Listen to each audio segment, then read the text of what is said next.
Pioneer Valley-based artist Arnold Skolnick, whose iconic poster for the 1969 Woodstock Concert Festival became a pop culture touchstone for graphic design, passed away in June of this year.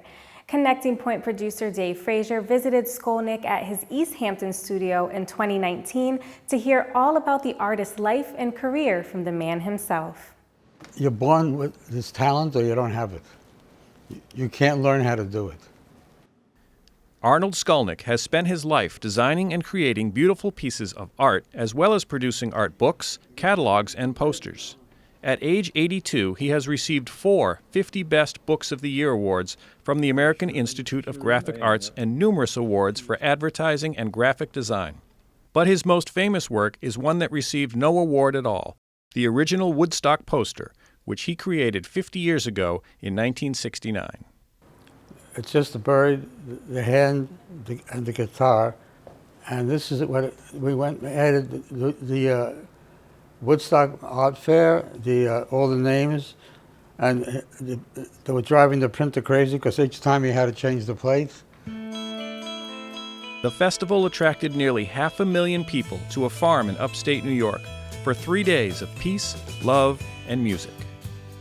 For some reason, the whole country knew about this place, and they started coming here from all over the country. If you remember, the thruway was packed. They had to close everything down. So it took off.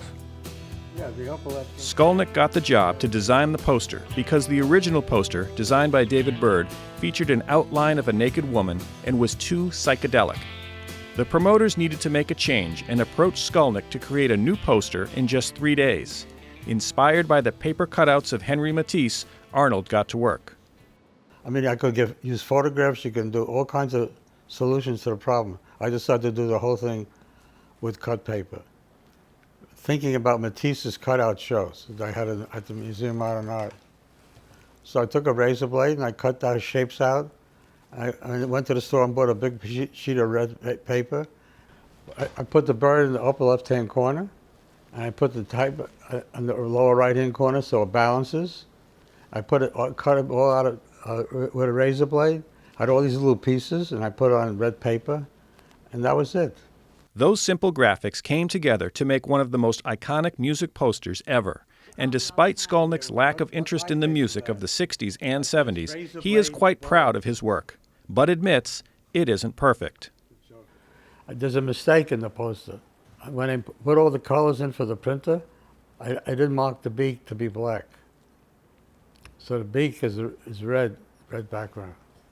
Nobody's ever noticed it. Skolnick had a VIP pass for the 3-day festival, but left after the first day. I ended up spending a lot of time on the stage, in the back of the stage. Janis Joplin and all, you know. But I was so much going on. I never saw so many people. 450,000 people. It's the size of small cities in the United States. It's incredible. Then I found out that it's going to rain, and it's going to start to rain the next day, which it did. I said, I got to get out of here. We got into the Volvo, and I must have damaged 20 cars getting out of the parking lot. It was just madness, you know. And the Volvo can push anything, you know. Most of the work that Skolnick has produced comes with a backstory, like his series of books on Maine, or how he helped Ralph Nader design the cover of his book about cars while waiting to see his publisher. The publisher came out and he said, Arnold, give us 5 more minutes. While you're waiting, take a look at these ideas for a book we were doing with Ralph Nader. And on the table, there's ideas about what to do with your bad car. That was it, right? And it was one dumb idea after another. A guy fixing the car, the feet coming out from underneath. I said, just put a lemon on wheels. And the place froze. Nobody said a word.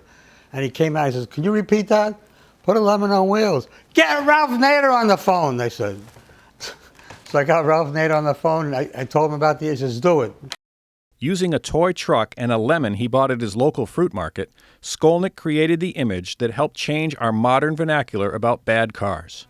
The stories of the famous Woodstock poster have changed over time, and Skolnick has become somewhat of an internet legend in the poster-making world. But it was just another job for him, and if he had to do it all over again, He gave me another assignment to do another one.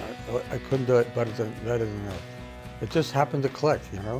And the idea of a poster, you should be able to ride by and in a second find out what it's about. You don't need all the psychedelic nonsense, you know?